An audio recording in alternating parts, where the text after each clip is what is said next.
नमस्कार दोस्तों, मेरा नाम है शुभम और आप सभी का स्वागत है। आप सभी दोस्तों को नमस्कार, जय हिंद, जय भारत। दोस्तों, आगामी विधानसभा चुनाव 2027 को लेकर सरगर्मियां तेज हो गई हैं दोस्तों, क्योंकि आप लोग देख ही रहे होंगे, Samajwadi party, Bharatiya Janata party, Congress, BJP, Baspa सभी पार्टियों ने अपने अपने तरीके से प्रत्याशियों को चयन करना अभी से ही शुरू कर दिया है, लेकिन अभी ऐलान किसी पार्टी ने नहीं किया। लेकिन हम आपको बता दें, बहुजन समाज पार्टी ने अपने प्रत्याशियों को लेकर 2027 में होने वाले विधानसभा चुनाव के लिए अभी से ऐलान करना शुरू कर दिया है।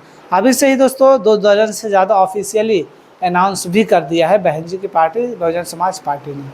तो दोस्तों, आज के इस वीडियो में हम आपको बताने वाले हैं कि बहन जी ने मधुबन विधानसभा सीट से किसे अपना प्रत्याशी बनाया है, जो कि आने वाले 2027 में विधानसभा चुनाव लड़ेंगे। तो दोस्तों, आप लोग देख सकते हैं वीडियो के माध्यम से बहन मायावती मिशन 2027 के लिए इस बार अच्छे खासे तगड़े चुनाव लड़ने जा रही हैं, क्योंकि अभी तक दोस्तों उनके पास बहुत से ऐसे सारे विधानसभा सीटें थी। 403 में से एक भी विधायक नहीं था, सिर्फ एक विधायक था, वो भी उनका भी देहांत हो गया। तो दोस्तों, ऐसे में हम बात करने वाले हैं उत्तर प्रदेश के मऊ जिले के बारे में, जो कि जहाँ पर दोस्तों आपको मधुबन, घोसी, मोहम्मदाबाद, गोहना और मऊ विधानसभा सीटें देखने को मिलती हैं। और दोस्तों, मऊ जिले के अंतर्गत मधुबन सेवा सीट से बहुजन समाज पार्टी ने अपना प्रत्याशी नियुक्त करने का फैसला लिया है।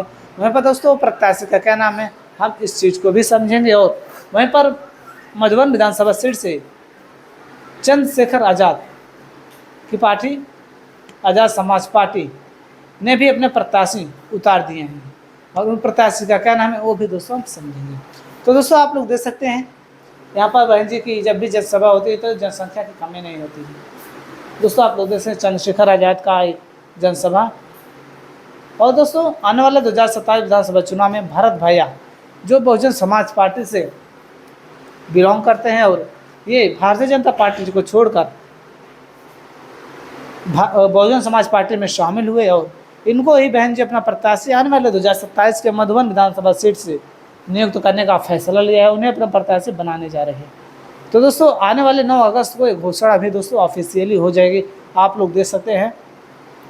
और दोस्तों, अगर हम बात करें, ये रहे दोस्तों, इनका नाम है मऊ जनपद की मधुबन विधानसभा सीट 353 से शिव सागर यादव आज़ाद समाज पार्टी के प्रत्याशी होंगे, जो कि आज़ाद समाज पार्टी से इनको अपना प्रत्याशी नियुक्त कर दिया है। वहीं पार्टी ने शुक्रवार को उत्तर प्रदेश विधानसभा चुनाव 2027 के लिए कुल 45 विधानसभा क्षेत्रों के प्रभारियों के नाम की घोषणा की, जिसमें मधुबन से शिवसागर यादव को प्रभारी बनाया गया। यानी कि आज़ाद समाज पार्टी ने यहाँ से शिवसागर यादव को मधुबन विधानसभा सीट से अपना प्रत्याशी बना दिया है। वहीं पर भरत भैया को बहुजन समाज पार्टी अपना प्रत्याशी बनाने जा रही है मधुबन विधानसभा सीट से। वहीं दोस्तों, अगर हम विधानसभा रिजल्ट की बात करें, पिछले हुए विधानसभा चुनाव की आप देखेंगे तो बहुजन समाज पार्टी यहाँ पर तीसरे स्थान पर रही है 2022 में। बीजेपी को 79,000 वोट मिला, समाजवादी पार्टी को 74,000 और बीएसपी को 51,000, यानी कि 51,000 वोटों के साथ इनको संतोष करना पड़ा, तीसरे स्थान पर रहे। वहीं पर हम बात करें 2017 विधानसभा चुनाव के, बीजेपी 86,000, कांग्रेस 56,000 और बीएसपी यहाँ पर 54,000 वोट हासिल किया। वहीं पर इसके पहले 2012 विधानसभा चुनाव की बात करें तो बीएसपी को 51,000, समाजवादी पार्टी को 50,000, कांग्रेस को 26,000 वोट हासिल हुआ। यानी कि दोस्तों, आप मान सकते हैं बहन जी की जो कोर वोटर है उनका 50,000 इस सीट पर फिक्स है। 50,000 से उनका जो वोटर है वो कम नहीं होने का है। तो दोस्तों, आप मान सकते हैं अगर बहन जी थोड़ा भी मेहनत कर दे तो इस सीट को भी निकाल पाएंगे। 2012 में तो इस सीट को निकाला था, लेकिन आने वाले 2027 विधानसभा चुनाव में बहन जी इस सीट को निकालना काफ़ी मुश्किल का सामना करना पड़ सकता है, अगर अच्छे तरीके से तैयारी नहीं की। वहीं उत्तर प्रदेश के मऊ जिले के मधुबन विधानसभा सीट 353 का राजनीतिक भविष्य काफ़ी हद तक यहाँ के जटिल जातीय और सामाजिक समीकरण पर निर्भर करता है। इस क्षेत्र में दलित और यादव मतदाता सबसे बड़ी संख्या में हैं, जो किसी भी दल की जीत हार में निर्णायक भूमिका निभाते हैं। लगभग 4 लाख मतदाताओं वाली इस सीट का अनुमानित जातीय समीकरण इस प्रकार है। अनुमानित जातीय समीकरण वोट बैंक 70,000 है, दलित लगभग, वहीं 60,000 मतदाता यादव हैं, सवर्ण है 40,000, ओबीसी 25,000, राजभर 25,000, वैश्य बनिया 15,000, मुस्लिम 22,000। वहीं दोस्तों, राजनीतिक दलों का समीकरण सामाजिक ताने बाने के कारण हर पार्टी अपना अलग अलग जातीय गठजोड़ बनाने की कोशिश करती है।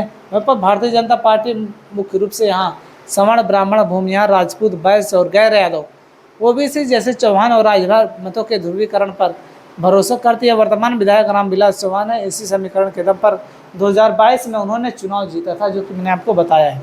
वहीं समाजवादी पार्टी दूसरे स्थान पर रही है। यहाँ पर सपा यहाँ यादव और मुस्लिम मतदाताओं के मुख्य आधार के साथ साथ सवर्णों या अन्य पिछड़ी जातियों में सेंधमारी करने की रणनीति अपनाती है। 2022 में सपा के उम्मीदवार उमेश पांडे ब्राह्मण ने इसी यादव मुस्लिम ब्राह्मण गठजोड़ से भाजपा को कड़ी टक्कर दी थी। वहीं बहुजन समाज पार्टी बसपा पारंपरिक रूप से अपने मजबूत दलित वोट बैंक के सहारे यहाँ मुख्य त्रिकोणीय मुकाबला में बनी रहती है। तो दोस्तों, आप लोगों ने देखा कि जिस प्रकार से बहुजन समाज पार्टी यहाँ पर तीसरे स्थान पर रही है। तो दोस्तों, आप लोगों की जो भी राय हो आप लोग कमेंट करके बताएं। यहाँ से आने वाले समय 2027 विधानसभा चुनाव के लिए मधुबन विधानसभा सीट से बहुजन समाज पार्टी ने यहाँ पर भरत भैया को अपना उम्मीदवार बनाने का फैसला लिया है। आप लोगों की जो भी राय हो आप लोग जरूर कमेंट करके बताएं। हम मिलेंगे किसी अन्य वीडियो के साथ। तब तक नमस्कार, जय हिंद।